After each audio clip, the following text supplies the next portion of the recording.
Hi, join me today while we talk about using baking soda to treat insect stings. I know insect stings can be painful and the swelling can be very irritating. So, while these pesky insects get ready to attack, you need to get ready for combat. Baking soda is a good remedy for insects' bites or stings. Imagine these dreadful fire ants getting into your skin to make a feast out of you.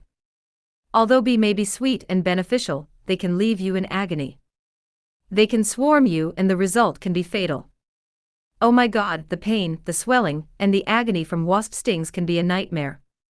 To prevent the pain and swelling from insects' bites or stings, you must act immediately. Therefore, having a pack of baking soda at home is a wise choice. To make the treatment mixture, add a small amount of baking soda in a container, and add water to make a liquefied paste.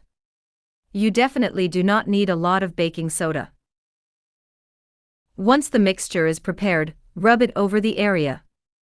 Leave the paste on the area for at least 10 minutes. Please note that if you have sensitive skin, or react negatively to alkaline products, you should not use this treatment without consulting your physician. Otherwise, you can also start off with a very dilute form of the mixture and pour it over the area of the sting. If swelling or pain persist, please call your physician, or contact your health professional. Insect stings can be fatal. Therefore, act immediately and call the emergency line if needs be. Do not panic but listen well and give detailed information to the dispatcher.